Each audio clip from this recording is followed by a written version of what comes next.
നമ്മുടെ കുട്ടികൾക്ക് എന്താണ് സംഭവിക്കുന്നത്? കോഴിക്കോട് താമരശ്ശേരിയിൽ 10ാം ക്ലാസ്സുകാരനെ ഇഞ്ചിഞ്ചായി കൊലപ്പെടുത്തിയെന്ന വാർത്ത മറ്റൊരു നടുക്കമായി മാറിയിരിക്കുകയാണ്.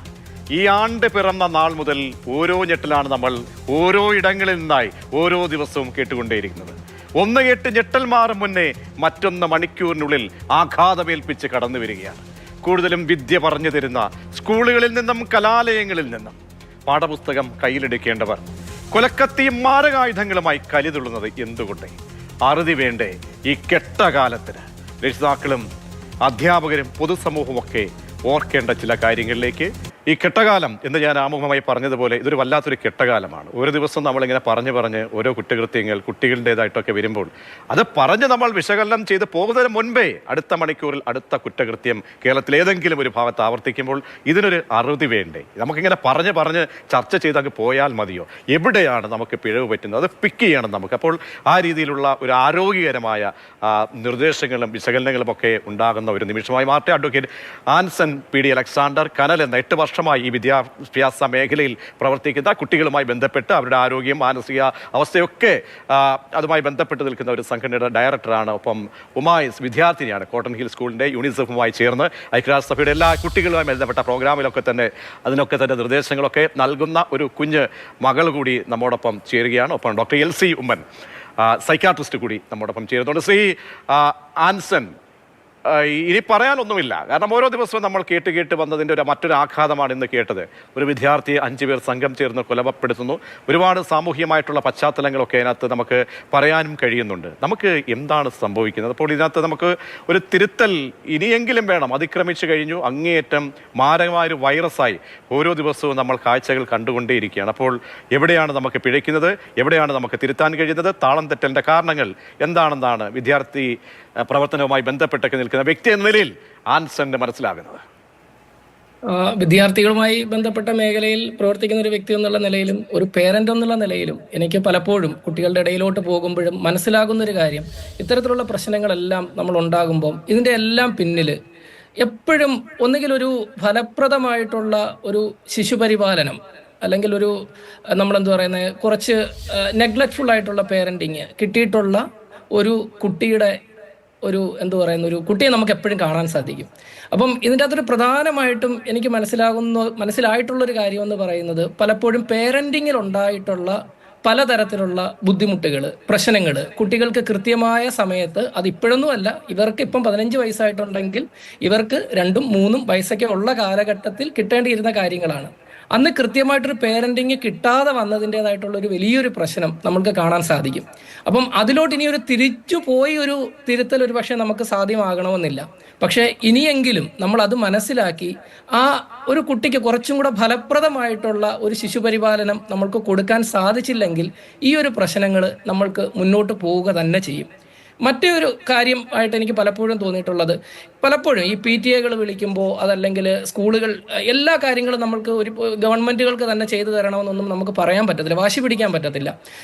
പലപ്പോഴും PTA വലിയ ഒരു റോളുണ്ട് ഈ കുട്ടിയുടെ കാര്യത്തിലാണെങ്കിലും സ്കൂളുകളുടെ കാര്യത്തിലാണെങ്കിലും. ഒരു പേരൻസ് മീറ്റിംഗ് വിളിക്കുമ്പോഴായാൽ പോലും പലപ്പോഴും ഞാൻ കണ്ടിട്ടുള്ള കാര്യം, പകുതിയിലേറെ പേരൻസും വരാൻ വില്ലിങ് അല്ല.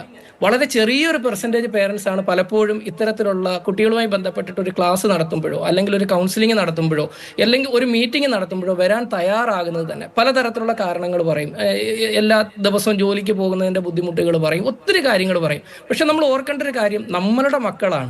ആ നമ്മളുടെ മക്കളിൽ ഒരു പേരൻറ്റിനെ സംബന്ധിച്ചിടത്തോളം അവർ ചെയ്തു കൊടുക്കേണ്ട വലിയൊരു റോളുണ്ട്. അതിന് ഒരിക്കലും ഒരു ടീച്ചറിനോ അതല്ലെങ്കിൽ ഒരു കൗൺസിലറിനോ അതല്ലെങ്കിൽ ഗവൺമെൻറ് സംവിധാനങ്ങൾക്കോ പോലീസിനോ ഒന്നും അതിന് പകരമാകാൻ പറ്റത്തില്ല.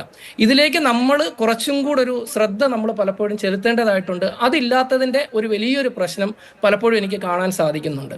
അപ്പം ഇത് വലിയൊരു പ്രശ്നമാണ്. കാരണം കുറച്ചും കൂടെ നമ്മൾ ഇപ്പോൾ ഇത് കേൾക്കുന്ന പേരൻസ് ഉണ്ടെങ്കിൽ, രക്ഷകർത്താക്കളുണ്ടെങ്കിൽ, നിങ്ങൾ ചിന്തിച്ചു നോക്കുക, നിങ്ങളുടെ മക്കൾ പഠിക്കുന്ന വിദ്യാലയങ്ങളായിക്കോട്ടെ, കോളേജുകളായിക്കോട്ടെ, അവിടെയുള്ള അധ്യാപകരുമായി ഏത് തരത്തിലുള്ള ബന്ധമാണ് ഒരു പേരന്റ് എന്നുള്ള നിലയിൽ നിങ്ങൾക്കുള്ളത്? നിങ്ങളുടെ മക്കളെ പഠിപ്പിക്കുന്ന എല്ലാ പേരൻസുമായിട്ടും എന്ത് തരത്തിലുള്ള ബന്ധമാണുള്ളത്? ആരോഗ്യപരമായ പലപ്പോഴും നമുക്കറിയാം, നമ്മൾ സ്കൂളിലേക്ക് അങ്ങ് അഡ്മിഷൻ എടുത്തു കഴിഞ്ഞ് അങ്ങ് ഏൽപ്പിച്ചിട്ട് പോയി കഴിഞ്ഞാൽ അതോടുകൂടി നമ്മുടെ ഉത്തരവാദിത്വം അങ്ങ് തീർന്നു എന്ന് വിചാരിക്കുന്ന വലിയ ഒരു വിഭാഗം രക്ഷിതാക്കൾ ഉണ്ട്. അവർ വിചാരിക്കും അവർ നോക്കിക്കോളും, ബാക്കി നമ്മുടെ കർത്തവ്യമല്ലോ. നമ്മളെല്ലാ മാസവും ഈ സ്വകാര്യ സ്കൂളുകളാണെങ്കിൽ അവിടെ പൈസ അടയ്ക്കുന്നുണ്ട്, സർക്കാർ സ്കൂളുകളാണെങ്കിൽ പൈസ അടയ്ക്കുന്നുണ്ട്, പക്ഷേ അവർക്ക് ഉത്തരവാദിത്തം എന്ന് കളയുന്ന രീതി അതൊരു പ്രധാനപ്പെട്ട ഒരു പ്രശ്നമല്ലേ ഇതിൽ? അത് വളരെ പ്രധാനപ്പെട്ട ഒരു പ്രശ്നമാണ്. ഒരു കുട്ടിയുടെ പേരന്റിങ് അല്ലെങ്കിൽ ഒരു കുട്ടിയുടെ ഒരു വികാസം, ഒരു സ്വഭാവ വികാസം, ഒരു പേഴ്സണാലിറ്റി ഡെവലപ്പ് ചെയ്യുന്നതിൽ പ്രധാനമായിട്ട് 3 കാര്യങ്ങളാണ്. Bio psycho social. ബയോളജിക്കലായിട്ട് അത് പക്ഷേ നമ്മുടെ കയ്യിൽ നിൽക്കുന്ന കാര്യങ്ങളല്ല, നമ്മൾ ജനിക്കുമ്പോൾ തന്നെ ജനറ്റിക്കലായിട്ട് നമ്മൾക്ക് കിട്ടിയിട്ടുള്ള കുറച്ച് കാര്യങ്ങളാണ്. ബാക്കിയുള്ള 2 കാര്യങ്ങളിലും ഒരു പേരന്റിന് വലിയൊരു ശതമാനത്തോളം പേരന്റാണ് അതിൽ കോൺട്രിബ്യൂട്ട് ചെയ്യേണ്ടതായിട്ട് വരുന്നത്. അത് പൂർണ്ണമായിട്ട് നമുക്ക് സ്കൂളിനെ ഏൽപ്പിക്കാൻ പറ്റത്തില്ല. സ്കൂളുകൾക്ക് ചെയ്യുന്നതിന് പരിമിതികളുണ്ട്. വളരെ നല്ല രീതിയിലുള്ള വിദ്യാഭ്യാസ സംവിധാനം നമ്മുടെ നാട്ടിലുണ്ട്, പക്ഷേ അതിനും ഒരുപാട് പരിമിതികളുണ്ട് എന്ന് നമ്മൾ മനസ്സിലാക്കണം. നിങ്ങൾ സ്വയം ചോദിച്ചു നോക്കുക, കഴിഞ്ഞ എത്ര പേരൻസ് മീറ്റിങ്ങുകളിൽ അല്ലെങ്കിൽ പേരൻസ് വരേണ്ട എത്ര മീറ്റിങ്ങുകളിലും ക്ലാസ്സുകളിലും കൃത്യമായി ഒരു തരത്തിലുള്ള ഇൻഫ്ലുവൻസും ഇല്ലാതെ അറിഞ്ഞപ്പോൾ തന്നെ പോകാൻ നമ്മൾ തയ്യാറായിട്ടുണ്ട്. ഇങ്ങനെ നമ്മൾ തയ്യാറായിട്ടില്ല എങ്കിൽ എങ്ങനെയാണ് കുട്ടിയുടെ സുഹൃത്തുക്കൾ ആരാണ്, അവരുടെ പിയർ, നമ്മൾ എപ്പോഴും ഈ ഒരു കൗമാരകാലത്ത് അവരെ ഏറ്റവും കൂടുതൽ ഇൻഫ്ലുവൻസ് ചെയ്യുന്നത് അവരുടെ പിയറാണ്, അവരുടെ സെയിം ഏജിലുള്ള ആളുകളാണ്.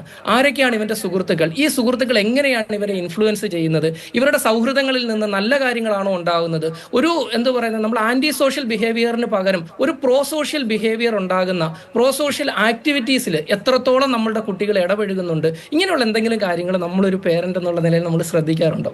ഇങ്ങനെ ശ്രദ്ധിക്കാതെ ഇത്തരത്തിലുള്ള പ്രശ്നങ്ങൾ ഉണ്ടാകുമ്പോൾ നമ്മൾ അതിൻ്റെ അകത്ത് നമ്മൾ വിഷമിച്ചിട്ട് കാര്യമില്ല. കാരണം ഇതിൻ്റെ അകത്ത് ഒരു സമൂഹം എന്നുള്ള നിലയിൽ, ഒരു വ്യക്തി എന്നുള്ള നിലയിൽ, ഒരു രക്ഷാകർത്താവ് എന്നുള്ള നിലയിൽ നമ്മളുടെ എല്ലാവരുടെയും വലിയൊരു വീഴ്ചയുണ്ട്. ഒരുപാട് ഇപ്പം മാതൃഭൂമി തന്നെ നടത്തുന്ന നല്ല പാഠം എന്ന ഒരു ഇതുണ്ട്. എന്തിനാ അത്തരത്തിലുള്ള ഒരു ക്യാമ്പയിനുകൾ നടത്തുന്നത്? ഇത് നമ്മളുടെ കുട്ടികളുടെ ഇടയിൽ ഒരു പ്രോ സോഷ്യൽ ബിഹേവിയർ, മറ്റുള്ളവരുടെ ഒരു സഹജീവിയുടെ അല്ലെങ്കിൽ ഏതൊരു ജീവിയെയും കാണുമ്പോൾ അതിൻ്റെ ഒരു വിഷമം മനസ്സിലാക്കാനും നമ്മൾക്ക് കുറച്ചും കൂടെ എമ്പതി തോന്നുവാനും മറ്റുള്ളവരുടെ അവസ്ഥയെ മനസ്സിലാക്കാനും ഒക്കെ വേണ്ടിയാണ് ഇതൊക്കെ ചെയ്യുന്നത്.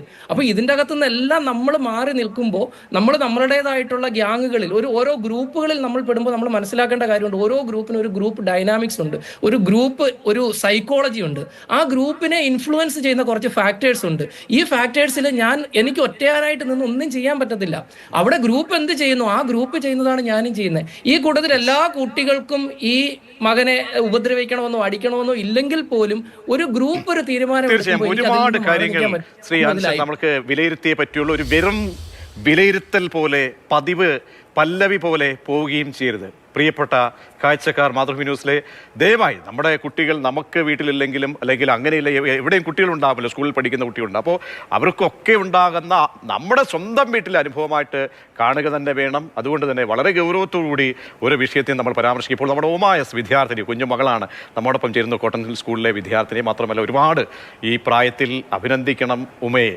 കാരണം ഒരുപാട് ഐക്യരാഷ്ട്ര സംഘടനയായിട്ട് ബന്ധപ്പെട്ടൊക്കെ ഒരുപാട് നല്ല സന്ദേശങ്ങളൊക്കെ നൽകാൻ വേണ്ടി പ്രവർത്തിക്കുന്നു ഉമയെ. ആദ്യം തന്നെ ഉമ, എന്തായാലും മോളോട് ചോദിക്കാനുള്ളത് ഈ പ്രായത്തിലാണ്. അപ്പോൾ ഞാൻ ചോദിക്കാനുള്ളത്, നമ്മളൊക്കെ നിങ്ങളുടെയൊക്കെ പ്രായമൊക്കെ കഴിഞ്ഞ് വന്ന ആളുകളാണ്. അപ്പോൾ ആ കാലഘട്ടങ്ങളിലുള്ള സൗഹൃദ വലയങ്ങൾ, അവിടെ കുറുമ്പുണ്ടാവും, മുഖം കറുപ്പിച്ച് സംസാരിക്കും, അങ്ങനെയൊക്കെ ഉണ്ടാവാറുണ്ട് കുട്ടികൾ തമ്മിൽ. ചെറു പ്രായമാണല്ലോ. പക്ഷേ ഇന്നിപ്പോൾ നോക്കൂ, ബാഗിലേക്ക് കത്തിയുമായിട്ട് വരുന്നു, എന്തെങ്കിലും പറഞ്ഞു കഴിഞ്ഞാൽ വളഞ്ഞിട്ട് അടിക്കുന്നു. അത് പബ്ലിക്കിൻ്റെ ഇടയിലൊന്നല്ല, ഓരോ ജംഗ്ഷനിലൊക്കെ പലയിടങ്ങളിലും നമുക്ക് കാണാൻ കഴിയുന്നു. അപ്പോൾ മോക്കെന്താണിത്, ഇങ്ങനെയൊക്കെ ഇത്തരം വിഷയങ്ങളെ കൈകാര്യം ചെയ്യുന്ന ഒരു കുഞ്ഞ് മനസ്സുകൂടിയുള്ള വ്യക്തി എന്ന നിലയിൽ മോക്കെന്താണ് ഇന്നത്തെ സംഭവങ്ങളൊക്കെ നോക്കുമ്പോൾ പേടി തോന്നുന്നുണ്ടല്ലേ?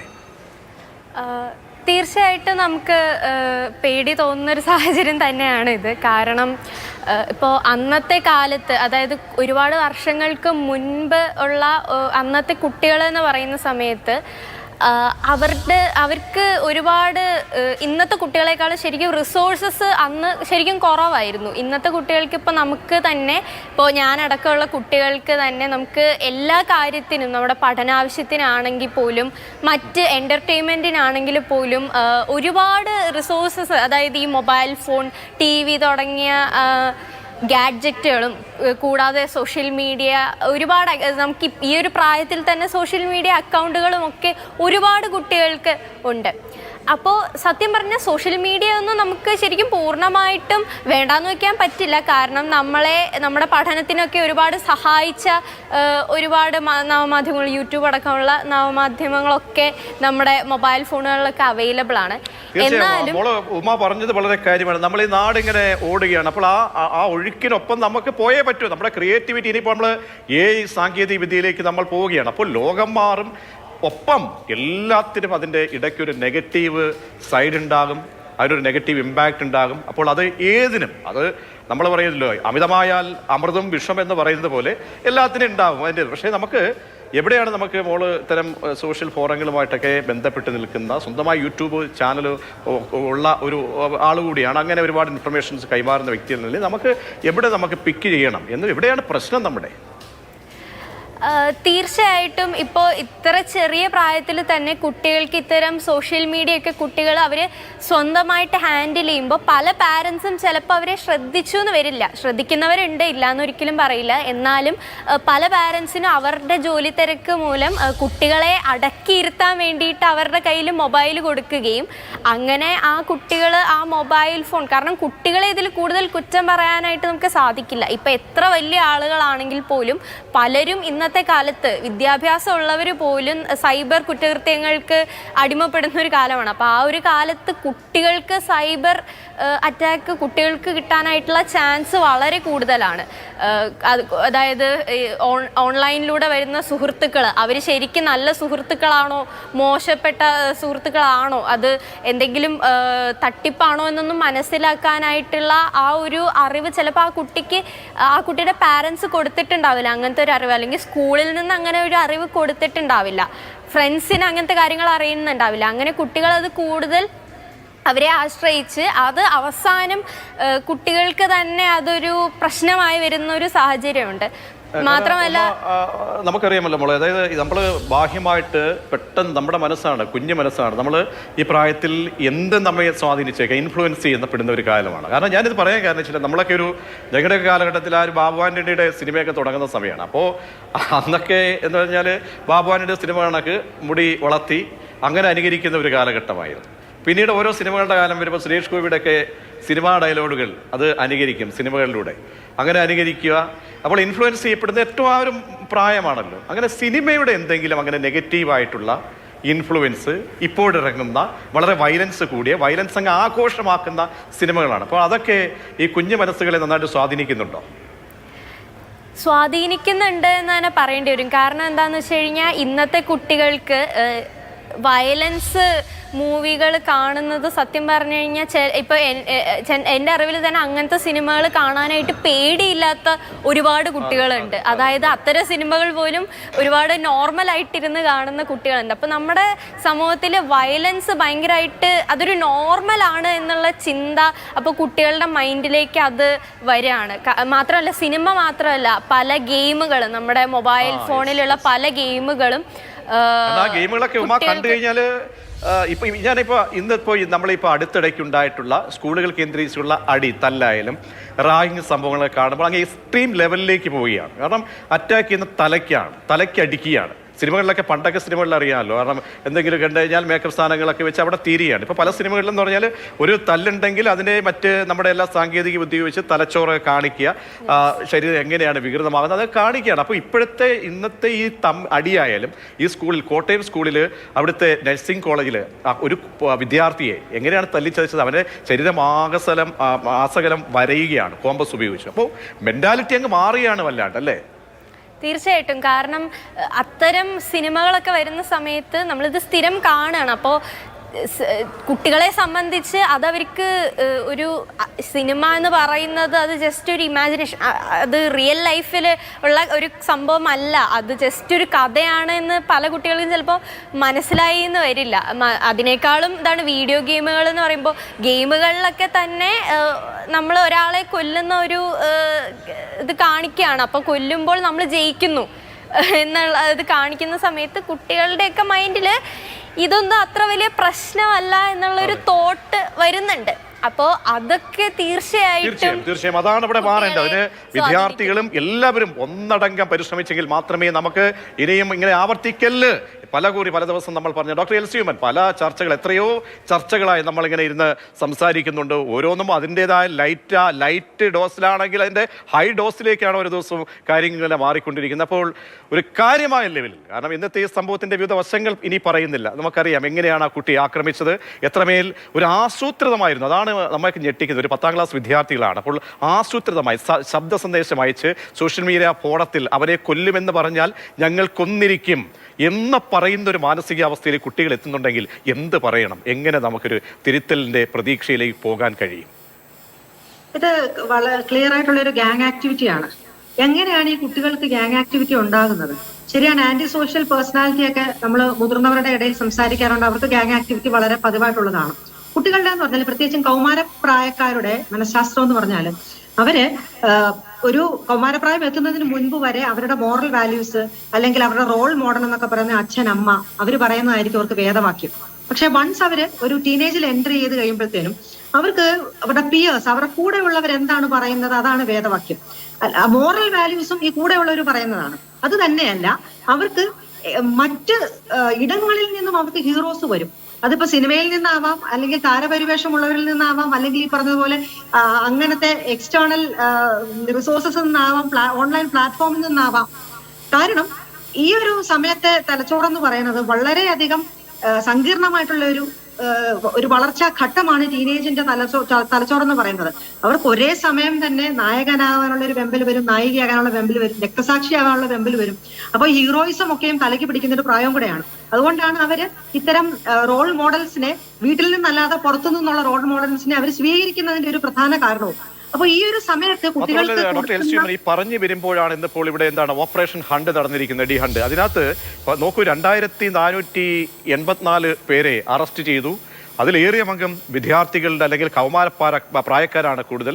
അപ്പോൾ നോക്കൂ, അവരെയൊക്കെ നമ്മൾ ഒരു ക്രൈം ചെയ്തു, അതിനുശേഷം അവരെ വീണ്ടും ക്രൈം പ്രേരിപ്പിക്കാത്ത രീതിയിൽ നല്ല രീതിയിലേക്ക് കൊണ്ടുവരാൻ കഴിയണം. ചിലപ്പോൾ അവർ ആദ്യമായിട്ട് ഉപയോഗിക്കുന്ന ഒരു വ്യക്തിയായിരിക്കാം MDMA, രാസലഹരി. അപ്പോൾ അവരെയൊക്കെ തന്നെ വീണ്ടും ഒരു ക്രിമിനൽ മൈൻഡിലേക്ക് കൊണ്ടുപോകാതെ സമൂഹത്തിലേക്ക് നല്ല ഉന്മേഷവാനായി ചാലകശക്തി ഉൾക്കൊണ്ടുകൊണ്ട് തിരിച്ചു വരാൻ കൂടി പ്രാപ്തരാക്കുന്ന രീതിയിലേക്ക് നമുക്ക് മാറ്റാൻ കഴിയണം. അപ്പോൾ ആ ഫാക്ടർ എത്രത്തോളം പ്രസക്തമാണ് ഇത്തരം കേസുകളിൽ? തീർച്ചയായിട്ടും ഇത് പ്രസക്തമാണ്. കാര്യം എന്താണെന്ന് വെച്ചാൽ പലപ്പോഴും കൗമാരപ്രായക്കാര് ലഹരി ഉപയോഗിക്കുന്നത് ഒരു ക്യൂരിയോസിറ്റിയുടെ പുറത്തോ, അല്ലെങ്കിൽ കൂട്ടുകാരുടെ മുന്നിൽ വെച്ച് അവരുടെ ഒരു പിയർ പ്രഷറിന്റെ പുറത്തോ, അല്ലെങ്കിൽ അവരുടെ മുൻപിൽ ആളാകാനും ആയിരിക്കാം. ഈ 3 സാഹചര്യങ്ങളിലാണ് സാധാരണ കൗമാരക്കാര് ലഹരി ഉപയോഗിക്കുന്നത്. പിന്നീടുള്ള സാഹചര്യം എന്ന് പറയുന്നത് അവർക്ക് ഈ പറഞ്ഞതുപോലെ എന്തെങ്കിലും ഉള്ളിലുള്ള വിഷാദമോ ഉത്കണ്ഠയോ ഒക്കെ മറികടക്കുന്നതിന് സ്വന്തമായിട്ട് കണ്ടുപിടിച്ച ഒരു മരുന്ന്. അതായത് ഇത് ഏത് ലഹരി വസ്തു ഉപയോഗിച്ചാലും താൽക്കാലികമായിട്ടൊരു സെൽഫ് എസ്റ്റീം ഉണ്ടാവും, താൽക്കാലികമായിട്ടുള്ള ഒരു ആത്മവിശ്വാസം വർദ്ധിക്കും, ധൈര്യമൊക്കെ വരും. അത് താൽക്കാലികമാണെന്ന് മനസ്സിലാക്കാതെ അത് ഒരു പൂർണ്ണമായിട്ടുമുള്ള ഒരു വിടുതലാണെന്ന് തെറ്റായി ധരിച്ച് അങ്ങനെ കുട്ടികൾ ഉപയോഗിക്കും. അപ്പോൾ ഇങ്ങനത്തെയൊക്കെ സാഹചര്യത്തിൽ ഈ ക്യൂരിയോസിറ്റിയുടെ പുറത്ത് ഉപയോഗിക്കുന്നു, അല്ലെങ്കിൽ പിയർ പ്രഷറിന്റെ പുറത്ത് ഉപയോഗിക്കുന്നു, അല്ലെങ്കിൽ തങ്ങളുടെ ആ ഒരു ഗ്യാങ് ചെറുതായിക്കോട്ടെ വലുതായിക്കോട്ടെ അവരുടെ മുമ്പിൽ ആളാകാനായിട്ട്, കാരണം താൻ മാത്രം ഉപയോഗിച്ചില്ലെങ്കിൽ താനൊരു മോശക്കാരനായി പോകും.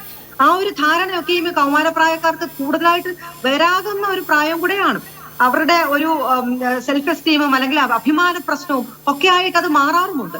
അപ്പൊ അങ്ങനത്തെയൊക്കെയുള്ള ഒരു സാഹചര്യത്തിൽ ഇത്തരം ഇന്റർവെൻഷൻസ് വളരെയധികം നല്ലതാണ്. കാരണം ഇങ്ങനെയുള്ള കുട്ടികളെ പിക്കപ്പ് ചെയ്തിട്ട് എന്ത് പ്രശ്നം കൊണ്ടാണ് അവർ ഈ ലഹരി ഉപയോഗിച്ചത്, അല്ലെ എന്ത് പ്രശ്നത്തിനാണ് അവർ ഇതിന്റെ പുറകെ പോയത്, അതിന്റെ കാരണം നമ്മൾ കണ്ടുപിടിക്കേണ്ടിയിരിക്കുന്നു. ആ കാരണം കണ്ടുപിടിച്ച് അതനുസരിച്ച് വേണം അവർക്ക് ഏത് തരത്തിലുള്ള ഇന്റർവെൻഷൻ ആണെന്ന് നമുക്ക് തീരുമാനിക്കാൻ പോലും സാധ്യമാകുകയുള്ളൂ. ഇപ്പോൾ മറ്റെന്തെങ്കിലും കാരണവശാൽ ഇപ്പൊ ജനിതകമായിട്ടോ അല്ലെങ്കിൽ വളർന്നു വന്ന സാഹചര്യത്തിലോ ഉണ്ടാകാവുന്ന എന്തെങ്കിലും വിഷാദമോ അല്ലെങ്കിൽ എന്തെങ്കിലും ഒരു ഉത്കണ്ഠയ്ക്കോ ഉള്ള ഒരു മരുന്നായിട്ട് അവർ ഉപയോഗിക്കുകയാണെന്നുണ്ടെങ്കിൽ അതിന് ആ തലത്തിൽ ഉള്ള ചികിത്സ കൊടുക്കുകയാണ് വേണ്ടത്. 2, ഇപ്പൊ ക്യൂരിയോസിറ്റി ഉള്ള കുട്ടികളാണ്, എന്താണെന്ന് അറിയാൻ വേണ്ടിയിട്ട് ഉപയോഗിക്കുന്ന ഒരു കുട്ടികളാണെന്നുണ്ടെങ്കിൽ അതിന്റെ വരുംവരായിക പറഞ്ഞ് മനസ്സിലാക്കി ആ തരത്തിൽ അവരെ പിന്തിരിപ്പിക്കുകയാണ് വേണ്ടത്. അല്ല, ഇപ്പൊ ഗാങ് ആക്ടിവിറ്റീസിലുള്ള കുട്ടികളാണെന്നുണ്ടെങ്കിൽ അവർക്ക് മറ്റെന്തെങ്കിലും ഇനിയും ഭാവിയിലാണെന്നുണ്ടെങ്കിൽ ഇതുപോലെ ഒരു ഗാങ് ആക്ടിവിറ്റി അകപ്പെടാൻ സാധ്യതയുള്ള വ്യക്തിത്വം ഉണ്ടോ, അത്തരമുള്ള പ്രശ്നങ്ങൾ ഉണ്ടോ എന്ന് നോക്കേണ്ടിയിരിക്കുന്നു. ഉദാഹരണത്തിന് പിരിപിരിപ്പുള്ള സ്വഭാവം അല്ലെങ്കിൽ അടങ്ങിയിരിക്കായ്മയുള്ള സ്വഭാവം, ADHD എന്നൊക്കെ പറയും. അങ്ങനെയുള്ള കുട്ടികളൊക്കെയും ചെറുതിലെ തന്നെ അത്തരം സ്വഭാവ സവിശേഷതയുള്ള കുട്ടികൾ കൗമാരപ്രായം എത്തുമ്പോൾ അവർ ഈ ഗാങ് ആക്ടിവിറ്റീസിലേക്ക് തിരിയാനും ലഹരി ഉപയോഗത്തിലേക്ക് തിരിയാനും ഒക്കെയുള്ളൊരു സാധ്യതയുണ്ട്. അപ്പോ ഇത്തരം ഇത്തരം പ്രശ്നങ്ങൾ ഉണ്ടെങ്കിൽ അത് ചൂണ്ടുപലകയാണ് ഏത് തരത്തിൽ വേണം ഇങ്ങനെയുള്ള കുട്ടികൾക്ക് ഒരു ഇന്റർവെൻഷൻ നൽകുക എന്നുള്ളത്. തീർച്ചയായും അവരുടെ സോഷ്യൽ ഫാക്ടേഴ്സ്, അതായത് സാമൂഹിക ഘടകങ്ങൾ, അവർ വളർന്നു വരുന്ന സാഹചര്യങ്ങൾ, ഇതൊക്കെ വളരെ പ്രധാനപ്പെട്ടതാണ്. നമ്മൾ ഒന്നിച്ചു നിന്നാൽ മാത്രമേ ഒരു ആ കുട്ടിയെ കൊണ്ടുപോയി സ്കൂളിൽ വിട്ട് കഴിയുമ്പോൾ അതോടുകൂടി നമ്മുടെ കർത്തവ്യം തീർന്നു എന്ന് രക്ഷിതാക്കൾ ദയവായി ചിന്തിക്കരുത്. അവൻ എങ്ങോട്ട് പോകുന്നു, അവൻ തിരിച്ച് ആരുമായിട്ട് സഹകരിക്കുന്നു. പേരൻസ് മീറ്റിംഗ് നേരത്തെ പറഞ്ഞുവല്ലോ, എല്ലാവരും പോകാറില്ല. പലരും കൂടുതൽ ആളുകളും ഒരു ദിവസത്തെ മെനക്കേടെന്ന് പറഞ്ഞ് മാറി നിൽക്കുന്നവരൊക്കെ ഉണ്ടാകും. പക്ഷേ പാടില്ല. നമ്മളുടെ കുട്ടികൾ നാളെ കയ്യിൽ കത്തിയുമേന്തി മറ്റ് ആരുടെയെങ്കിലും പള്ളയിൽ കയറ്റി അവൻ ജീവിതാവസാനം ജയിലിൽ കിടക്കാൻ ഇടവരാതിരിക്കണമെങ്കിൽ അവൻ്റെ കുറവുകൾ, അവൻ എവിടെയാണ് അവൻ്റെ താളം തെറ്റൽ, മനസ്സിൻ്റെ താളം തെറ്റലടക്കം പിക്ക് ചെയ്യാനുള്ള ഒരു അവസ്ഥയിലേക്ക് കൂടി നമ്മളെത്തണം. ആ രീതിയിലേക്ക് ഇന്നത്തെ സംഭവം ഒരു അവസാന സംഭവം പോലെയെങ്കിലും നമുക്കാകണം. അതിനുവേണ്ടിയുള്ള നിർദ്ദേശങ്ങളൊക്കെയാണ് നമ്മൾ ചർച്ച ചെയ്യുന്നത്. എന്ത് പറ്റി നമ്മുടെ കുരുന്നുകൾക്കെന്നാണ് നമ്മൾ പരിശോധിക്കുന്നത്. അഡ്വക്കേറ്റ് ആൻസൺ, നമുക്കിനി ചർവണം പറഞ്ഞു പോയിട്ട് കാര്യമില്ല. സൊല്യൂഷൻസ് ആണ് വളരെ പ്രധാനപ്പെട്ടത്. അപ്പോൾ അടിയന്തര സാഹചര്യത്തിൽ യുദ്ധകാലാടിസ്ഥാനത്തിൽ വിദ്യാഭ്യാസ വകുപ്പും സർക്കാരും അടിയന്തര യോഗങ്ങൾ വിളിക്കണം. എല്ലാ വിഭാഗത്തെയും, നമുക്ക് വിദ്യാർത്ഥി സംഘടനകളുണ്ട്, വിദ്യാഭ്യാസ അധ്യാപകരുടെ സംഘടനകളുണ്ട്. ലഹരിയുമായി ബന്ധപ്പെട്ടാണെങ്കിൽ അവിടെ എക്സൈസിൻ്റെ സംവിധാനങ്ങളുണ്ട്. റെസിഡൻസ് അസോസിയേഷൻ പല കാലത്തിലല്ല, ഗ്രാമങ്ങളിൽ പോലും എല്ലായിടത്തും സജീവമാണ്. ജാഗ്രതാ സമിതികളുണ്ട്. എല്ലാ സംവിധാനങ്ങളുടെയും കൂട്ടത്തിലുള്ള ഒരു യോഗം അർജന്റായി വിളിച്ചതിനെ പോൺ വഴി തേടേണ്ടതല്ലേ? ഏത് രീതിയിൽ നമുക്ക് ഈ വിഷയത്തെ കൈകാര്യം ചെയ്യണം? അതിനു മുൻപ് ഒരു ചെറിയ കാര്യം കൂടെ ഞാനൊന്ന് കൂട്ടിച്ചേർത്തിപ്പം നേരത്തെ ഉമയായിട്ട് സംസാരിച്ചപ്പം ചോദിച്ചൊരു കാര്യം, ഈ സിനിമകൾ മാത്രമല്ല കുട്ടികളെ ഇൻഫ്ലുവൻസ് ചെയ്യുന്നത്. ഈ സോഷ്യൽ മീഡിയ ഇൻഫ്ലുവൻസേഴ്സ് കൊടുക്കുന്ന വലിയൊരു ഇൻഫ്ലുവൻസ് ഉണ്ട്. നമ്മളത് വിട്ടുപോകരുത്. ഇപ്പം നമ്മൾ ഈ സ്കിബിഡി, പൂക്കി, OMGB ഇങ്ങനെയുള്ള വാക്കുകളൊന്നും കുട്ടികൾക്ക് കിട്ടിയത് സിനിമകളിൽ നിന്നല്ല, സോഷ്യൽ മീഡിയ ഇൻഫ്ലുവൻസേഴ്സിൽ നിന്നാണ്. അത് വലിയൊരു ഫാക്ടറാണ് കുട്ടികളുടെ ഈ സ്വഭാവത്തെ സ്വാധീനിക്കുന്നതിൽ. അത് ചേർത്ത് ഒന്ന് പറയണമെന്ന് തോന്നി. രണ്ട്, നേരത്തെ പറഞ്ഞതുപോലെ തന്നെ ഇത് കേവലം എക്സൈസ് ഡിപ്പാർട്ട്മെന്റും പോലീസ് ഡിപ്പാർട്ട്മെന്റും പൊതുവിദ്യാഭ്യാസ വകുപ്പും മാത്രം, അല്ലെങ്കിൽ എന്താ പറയുക, വനിതാ ശിശു വികസന വകുപ്പും കൂടി ഇരുന്ന് ചേർത്ത് ചെയ്ത് തീർക്കേണ്ട ഒരു കാര്യമൊന്നുമില്ല, ഒരു ചുമതലയൊന്നുമല്ല. പണ്ട് നമ്മളുടെ നാട്ടിൽ എല്ലാവർക്കും സാക്ഷരത വരുത്തുന്നതിനായിട്ട് കളക്റ്റീവായിട്ട് നാട്ടിലുള്ള എല്ലാ മനുഷ്യരും ഇറങ്ങി പ്രവർത്തിച്ചൊരു ചരിത്രമുള്ള നാടാണ് കേരളം. ഇതേപോലെ തന്നെ നമ്മളുടെ നാട്ടിലുള്ള കുട്ടികളുടെ ഈ ഒരു പ്രശ്നത്തെ മനസ്സിലാക്കി ഇതിൻ്റെ അകത്ത് എല്ലാവരും സ്റ്റേക്ക് ഹോൾഡേഴ്സ് ആണ്. ഒരു പേരന്റ്, നമ്മുടെ സമൂഹത്തിലുള്ള ഓരോ വ്യക്തികളും സ്റ്റേക്ക് ഹോൾഡേഴ്സ് ആണ്. അപ്പം ഓരോരുത്തർക്കും അവരവരുടേതായിട്ടുള്ള ഒരു റോൾ ഉണ്ട് എന്ന് മനസ്സിലാക്കണം. നമ്മളുടെ ലോക്കൽ സെൽഫ് ഗവൺമെന്റുകൾ, ഈ പഞ്ചായത്തുകളുടെ കീഴിൽ വരുന്ന സ്കൂളുകളുണ്ട്. നമ്മൾ മനസ്സിലാക്കേണ്ട ഒരു കാര്യം, ഇപ്പോൾ ഒരു തിരുവനന്തപുരം ജില്ല മാത്രം നമ്മൾ എടുക്കുകയാണെങ്കിൽ ഏകദേശം സർക്കാരിന്റെ കീഴിൽ തന്നെ 1000-ഓളം സ്കൂളുകളുണ്ട്. പക്ഷേ നമ്മുടെ സ്കൂളിലുള്ള കൗൺസിലേഴ്സിന്റെ എണ്ണം 100-ൽ താഴെയാണ്. അപ്പം എല്ലാ സ്കൂളുകളിലും സ്കൂൾ കൗൺസിലറിനെ വെക്കുക എന്ന് പറയുന്നത് ഒരു പക്ഷേ വിദ്യാർത്ഥി അനുവാദം പോലും നോക്കിക്കഴിഞ്ഞാൽ അതുമൊക്കെ ഒരു പ്രശ്നമാണ്. അനുവാദം വളരെ പ്രധാനപ്പെട്ടതാണ്. അതെ, അതിലൊക്കെ യഥാർത്ഥത്തിൽ ഒരു PTA-ക്കും ഈ സെൽഫ് ഗവൺമെന്റുകൾക്കൊക്കെ കുറെ കോൺട്രിബ്യൂട്ട് ചെയ്യാൻ സാധിക്കണം. നമ്മളുടെ ജാഗ്രതാ സമിതികളെ കുറിച്ച് പറഞ്ഞു, ഇതുപോലെ തന്നെ ഉള്ളൊരു സംവിധാനമാണ് നമ്മൾക്ക് CPC എന്ന് പറയും, ചൈൽഡ് പ്രൊട്ടക്ഷൻ കമ്മിറ്റികൾ. പല പഞ്ചായത്തുകളിലും കൃത്യമായിട്ട് ചൈൽഡ് പ്രൊട്ടക്ഷൻ കമ്മിറ്റികളില്ല, കുട്ടികൾക്ക് വേണ്ടി മാത്രമുള്ളൊരു സംവിധാനമാണ്. ഇനി നമ്മളൊക്കെ വിചാരിക്കും കുട്ടികളൊക്കെ മുതിർന്നു വലുതായി എത്ര എന്നൊക്കെ പറഞ്ഞാലും നമ്മുടെ തലച്ചോറിന്റെ വളർച്ച പൂർത്തിയാകുന്നത് വരെ നമ്മൾ എടുക്കുന്ന തീരുമാനങ്ങളിലൊക്കെ തെറ്റുകളുണ്ടാകും. അതുവരെ കൃത്യമായിട്ടുള്ള ഒരു ഗൈഡൻസ് കൊടുക്കാൻ നമ്മുടെ സമൂഹത്തിന് ബാധ്യതയുണ്ട്. അത് ഒരിക്കലും ഒരു മോറൽ പോലീസിംഗ് ആയി മാറരുത്, ഒരു സദാചാര ഗുണ്ടായുസമായി മാറരുത്. അത് കൃത്യമായിട്ടുള്ളൊരു ഗൈഡ് ലൈനോട് കൂടി, എക്സ്പെർട്ടുകളുടെ സഹായത്തോടു കൂടി, പ്രൊഫഷണലുകളുടെ ഹെൽപ്പോട് കൂടി ചെയ്യേണ്ട ഒരു കാര്യമാണ്. ഇതിൻ്റെ അകത്ത് പൊതുവിദ്യാഭ്യാസ വകുപ്പ് ഒരുപാട് കാര്യങ്ങൾ ചെയ്യുന്നുണ്ടെന്നാണ് എൻ്റെ അഭിപ്രായം. പക്ഷേ അതിനെ സ്ട്രെങ്തൻ ചെയ്യണമെങ്കിൽ കളക്റ്റീവായിട്ട് നമ്മളുടെ സമൂഹത്തിന്റെ ഒരു ഇടപെടലും കൂടെ ഇതിനോടൊപ്പം ഉണ്ടാകണം. അതിൻ്റെ അകത്ത് PTA ആയാലും MBTA ആയാലും അവരുടെ കോൺട്രിബ്യൂഷൻ സ്ട്രെങ്തൻ ചെയ്യുന്നതിലൂടെ. ഞാൻ ഒരുപാട് സ്കൂളുകളിൽ കണ്ടിട്ടുണ്ട് ഈ വൈകുന്നേരങ്ങളിൽ റോഡ് ക്രോസ് ചെയ്യിക്കുന്നതിനായിട്ട് പോലീസുകാർ നിൽക്കുന്നത്.